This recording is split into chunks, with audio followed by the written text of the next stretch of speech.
ఇక తెలుగుదేశం పార్టీలో మరో చారిత్రాత్మక ఘట్టం ఆవిష్కృతమైంది. టీడీపీ జాతీయ కార్యనిర్వాహక అధ్యక్షులుగా బాధ్యతలు చేపట్టిన నారా లోకేష్ కు పలువురు నేతలు అభినందనలు తెలిపారు. పార్టీ కేంద్ర కార్యాలయంలోని తన ఛాంబర్లో పలువురు మంత్రులు, ఎమ్మెల్యేలు, ఎంపీలు, ఇతర ప్రజాప్రతినిధులు, నాయకులు మంత్రి లోకేష్ ను కలిసి అభినందనలు తెలిపారు. టీడీపీ జాతీయ వర్కింగ్ ప్రెసిడెంట్ గా ప్రమాణ స్వీకారం చేసిన సందర్భంగా పుష్పగుచ్చం అందించి శుభాకాంక్షలు తెలిపారు. కార్యనిర్వాహక అధ్యక్షులుగా నారా లోకేష్ పార్టీని మరింత ముందుకు తీసుకెళ్తారంటున్న పొలిట్ బ్యూరో సభ్యులు మంత్రి రామరాజుతో మా ప్రతినిధి Santosh face to face.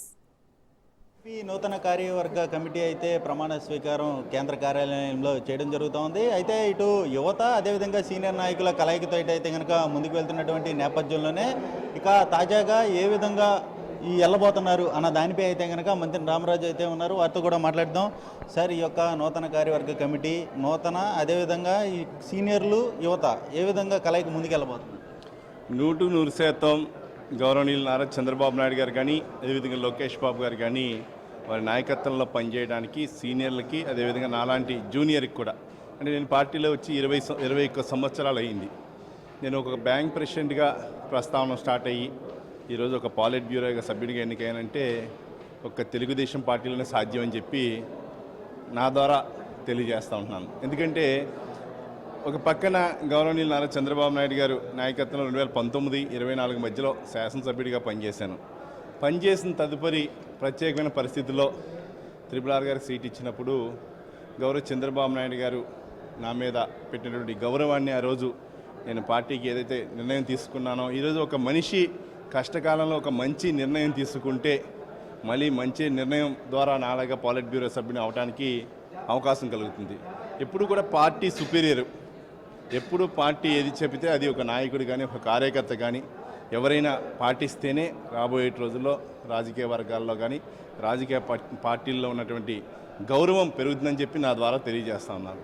Sir, మహిళలకు కూడా ఎక్కువ ప్రాధాన్యత ఇచ్చినటువంటి పరిస్థితులు కూడా నెలకొన్నాయి. ఏదైతే గతంలో కూడా స్వర్గీయ నందమూరి తారక రామారావు గారి నాయకత్వంలో కూడా మహిళలకు ప్రాధాన్యత ఇచ్చారు. ప్రస్తుతం కూడా అదే కొనసాగుతున్నటువంటి పరిస్థితి. మరోవైపు పార్లమెంట్లో ఏదైతే మహిళా రిజర్వేషన్ బిల్ అనేది కూడా వీగిపోయినటువంటి సిచ్యువేషన్, దీన్ని ఏ విధంగా అసలు చూడబోస్తాం? అంటే మహిళా బిల్లు కానీ నియోజకవర్గాల పునర్విభజన కానీ కార్యక్రమంలో కానీ ఎన్డీఏ కూటమి ప్రత్యక్షంగా మహిళల కోసం పెట్టడం జరిగింది. అంటే మహిళలకి అభ్యున్నతి కోసం ఒక పక్కన పునర్విభజన జరిగి ఒక పక్కన ఇది జరిగితేనే రెండు సాధ్యపడతాయి.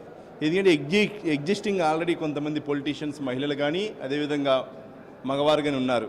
వారికి ఎక్కడా కూడా ఇబ్బంది పడకుండా, ఇద్దరూ ఇబ్బంది పడకుండా మహిళలకు ఎక్కువ అవకాశం కల్పించాలంటే పునర్విభజన జరగాల. భారతదేశ చరిత్రలో ఎప్పుడు లేని విధంగా ఎన్డీఏ కూటమి బిల్లుని ప్రతిపాదించినప్పుడు కొన్ని ప్రతిపక్ష పార్టీలు, ప్రాంతీయ పార్టీలు కూడా వ్యతిరేకించడం జరిగింది. కానీ అది కొద్ది కాలం మాత్రమే, స్వల్పకాలం మాత్రమే. రాబోయే రోజుల్లో మహిళా బిల్లు గౌరవ నారా చంద్రబాబు నాయుడు గారి ఆధ్వర్యంలో కానీ ఎన్డీఏ కూటమి మన యొక్క నరేంద్ర మోడీ గారి యొక్క నాయకత్వంలో 100% మహిళా బిల్లు పరిపూర్ణతగా రాబోయే రోజుల్లో మరొకసారి పెట్టైనా సరే మహిళల కోసం ఈ పార్టీ కట్టుబడి ఉంది. తెలుగుదేశం పార్టీ కానీ ఎన్డీఏ కూటమి కానీ ఉందని చెప్పి మీ ద్వారా తెలియజేసుకుంటున్నాను. Thank you. ఏదైతే ఈరోజు నూతన కార్యవర్గ ప్రమాణ స్వీకారం జరిగినటువంటి నేపథ్యంలోనే పొలిట్ బ్యూరో సభ్యులుగా ఉన్నటువంటి మంత్రి రామరాజు సైతం కూడా తమ యొక్క ఆనందాన్ని వ్యక్తం చేయడం జరుగుతోంది. ఎందుకంటే జూనియర్లకు ఇచ్చినటువంటి ప్రయారిటీ కావచ్చు, అదేవిధంగా ఉండి నియోజకవర్గంలో తన ఎమ్మెల్యేగా సీటు కోల్పోయినప్పటికీ కూడా ఉన్న టీడీపీలో ఉన్నటువంటి ప్రాధాన్యత ఏ విధంగా ఇచ్చారు అన్న దానిపై అయితే కనుక ఆయన చక్కగా వివరించడం కూడా జరుగుతుంది. ఇదేమైనప్పటికీ ఇటు పాత కొత్త అదేవిధంగా సీనియర్ల కలయికతో అయితే కనుక ముందుకెళ్తామంటూ కూడా ఇటు మంత్రి రామరాజు తెలియజేస్తున్నారు. వీడియో జర్నలిస్ట్ మనోజ్తో సంతోష్, రాజ్ న్యూస్, టీడీపీ కేంద్ర కార్యాలయం నుంచి.